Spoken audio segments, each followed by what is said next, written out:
Hello, I'm Charles Champlin, and I welcome you to Champlin on Film and a conversation with Daniel Day-Lewis. You think of a physically demanding role as one that has a lot of action, running, leaping, falling, fighting.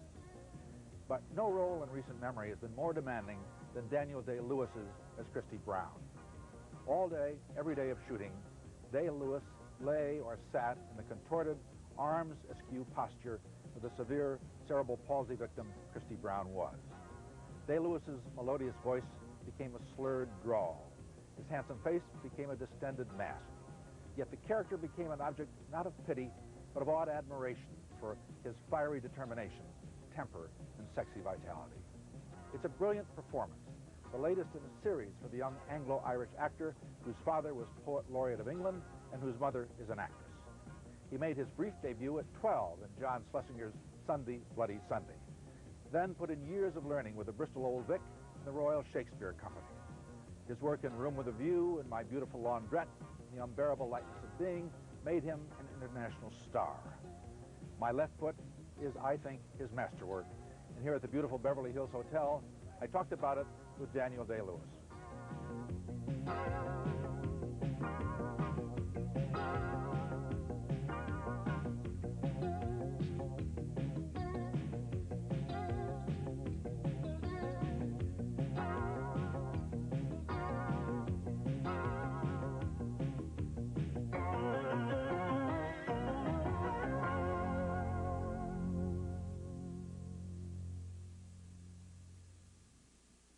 Daniel Day-Lewis, I know you knew about Christy Brown. Did you ever actually meet him or have any connections with the real Christy Brown? No, the truth is that before I met Noel Pearson a couple of years ago, I didn't know anything about his life or his work.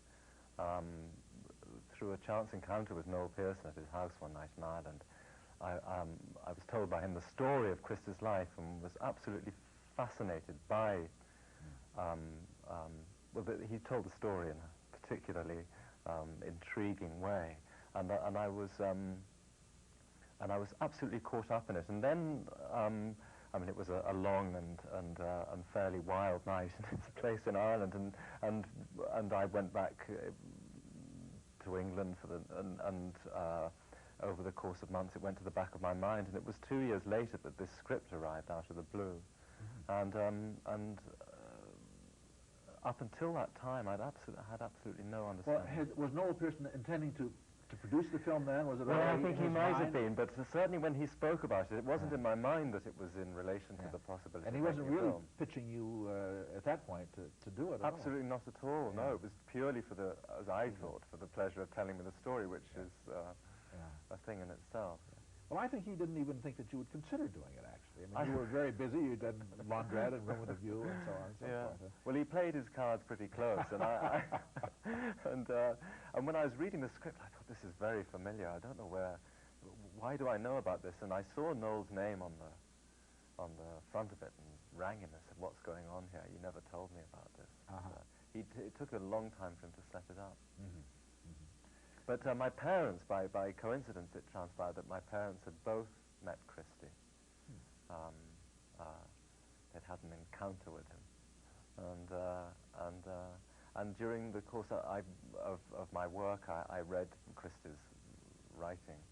His first book, My Left Foot, and there was a central character in that book called Bob Collis, Dr. Bob Collis, who, with his sister, had pioneered a new treatment for cerebral palsy sufferers, and he had helped Christy as a writer and as a doctor, and I recognized that name. And when I asked my mother about it, she said, yeah, you met him when I was 5 years old. I think I'd met him in Ireland.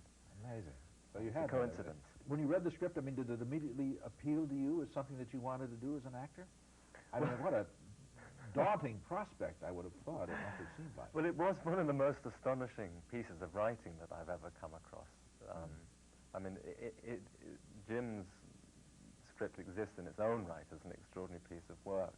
And it arrived in a strange way because I had no forewarning, I had no accompanying letter, no telephone call, nothing to explain its arrival. It just flopped through the letterbox one day. It was twilight and the house was pretty dark, and there was this white script glowing on the doormat, and I began to read it. And the first thing, of course, you come across is the title. And the title already is quite bizarre, My Left Foot. Yes. That image was bizarre. And that drew me into sort of, into beginning the script. And the first page was absolutely extraordinary because it described the life of a foot in great detail about the way in which a foot hovering across the front of a typewriter towards a rack of records, very deftly plucking a record from the rack, taking it out of the dust cover, putting it back again, taking another one, moving across towards a turntable, placing the record very delicately on the turntable, and then putting the needle on a specific place on the record. And so this was it. This was the story of a foot. I couldn't imagine. Yeah. And then, little by little, of course, things unraveled themselves, Yeah. and I was immediately caught up in it. I don't know why I wanted to do it so much, except that Christa's life in its entirety was absolutely fascinating to me. We have a clip from sort of later on in the film, the mature Christie, a scene with the nurse. Let's take a look at that, and then we'll come back and talk some more Daniel Day-Lewis. So, yeah. Late. Have you got the cigarette? I'm just after telling you I don't smoke. Is there anything else I can do for you?